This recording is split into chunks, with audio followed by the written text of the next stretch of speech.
खबर शामिल करते हैं हमारे bureau chief WNN Hamid Ali Sohal की इस रिपोर्ट में। नवाही गांव सुहारन चट्ठा से नंबरदार राना अंसर ने मीडिया के नुमाइंदों को इंटरव्यू देते हुए कहा कि मैं DC गुजरांवाला का और जितने भी मेरी तंजीम के नंबरदार एसोसिएशन के नायब सदर हैं, जिनमें डॉक्टर मोहम्मद नासिर गुराया, और उन सब का मैं इंतहाई मशकूर हूँ कि जिन शख्सियात की कोशिशों से मुझे DC ने नंबरदारी का नोटिफिकेशन जारी किया और उन्हीं की मेहरबानी से तमाम मामलात हल हुए। और मैं वादा करता हूँ कि इंशाअल्लाह ताला तमाम काम मेरिट पर होंगे और हम तमाम नंबरदार हजरात अवाम की खिदमत में कोई कसर नहीं छोड़ेंगे। मजीद जानते हैं इस रिपोर्ट में। जी बिल्कुल नाजरीन, इस वक्त हम मौजूद हैं सहारन चट्ठा में और राना अंसर जो है, जो अभी चंद रोज कबल ही DC गुजरांवाला ने इन्हें नोटिफिकेशन जारी किया है नंबरदारी का, और इनसे पूछते हैं कि आप कैसा महसूस कर रहे हैं। अस्सलाम वालेकुम जी। वालेकुम सलाम। राना साहब, सब तो पहले तो जनाब मुबारकबाद नंबरदार बनन दी जी खैर। और अज जेडे मरकजी नायब सदर ने डॉक्टर नासिर गुराया साहब और डिवीजन दे जेडे अपना पंजाब दे फाइनेंस सैकटरी, ठीक है जी, वो भी अपना रिजवान अशरफ साहब वो भी ਤੁਹਾਡੇ ਕੋਲ आए और राणा तारक साहब ने जेडे चेयरमैन तहसील सदर गुजरांवाला, ਤੁਹਾਨੂੰ मुबारकबाद देन ते कैसा महसूस कर रहे हो जी? बहुत माशाल्लाह जी, बहुत मैनू खुशी हो रही है।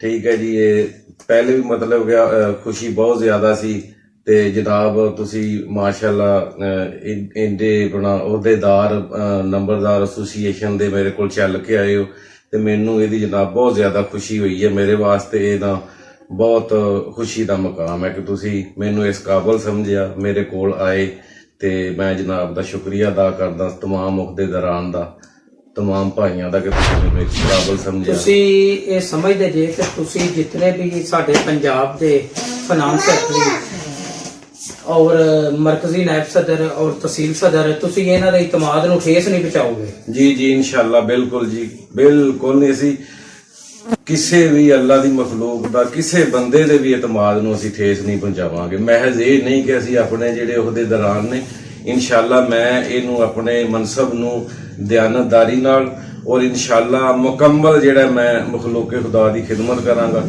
कोई किसी किस्म दी किसी नूं कोई तकलीफ नहीं इंशाअल्लाह मेरे कोल। तुसी अपने जिहड़े AC साहबान ने, DC साहबान और कमिश्नर साहबान, उन्हां दी हिदायतां मुताबिक चलोगे? जी इंशाअल्लाह जी, उन्हां दी हिदायत जे रेवन्यू बोर्ड दी हिदायत ने अफीसरान दी, इन्हां दे इंशाअल्लाह असीं ओहदे दायरा कार दे विच रह के मैं जी अपना फराइज जिहड़े ने सर अंजाम देवांगा। तुसी ये भी कोशिश करनी है कि जेडे थोड़े गांव च या आस पास कोई गैर मुल्की, को अखवानी ने, को मंशियात फरोश है, को मफलूर है, को कातल है, वो भी तुसी फिल फौर इंतजामिया नूं इतला दिओ। जी बिल्कुल जी, ये नंबरदार दी ड्यूटियां दे विच ये चीज है, ये फराइज ने नंबरदार दे, और इंशाअल्लाह असीं इन्हां नूं अपना अच्छे तरीके नाल इहनूं परफॉर्म करांगे।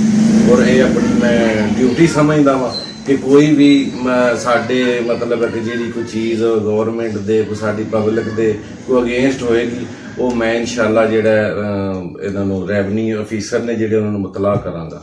तुसी आखिर ते अपने जिहड़े तुहाडे मरकजी चेयरमैन ने मार जफर अब्बास लक, साबिक IG ने, और डॉक्टर साहब दा और यकूब साबर साहब दा, और दूसरे जितने भी तुहाडे मरकजी, उन्हां दा तुसी शुक्रिया अदा करदे जे? जी बिल्कुल जी, मैं उन्हां दा इंतहाई मशकूर हाँ। मैं तुहाडी भी सारी टीम दा इंतहाई मशकूर हाँ कि तुसी मेरे कोल आए हो, मैनू इस काबल समझिया, मैनू तुसी इज्जत दई है जी। मैं जनाब दा सारियां दा मशकूर। शुक्रिया जी बिल्कुल नाज़रीन, आप गुफ्तगू सुन रहे थे राना अंसर की, जो कि अभी चंद रोज कबल DC साहब ने इन्हें नोटिफिकेशन जारी किया है NOC, और ये अब गवर्नमेंट की कागजों में ये नंबरदार बन गए हैं। और अब डॉक्टर नासिर गुराया साहब और अपना फाइनेंस सेक्रेटरी पंजाब साहब और दूसरे अहदेदार इन्हें अपना नोटिफिकेशन भी जारी करेंगे।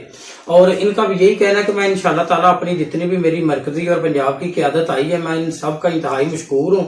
और मैं वादा करता हूँ कि इंशाअल्लाह ताला मेरी वजह से आपकी इज्जत में इजाफा होगा, आपकी इज्जत कम नहीं होगी।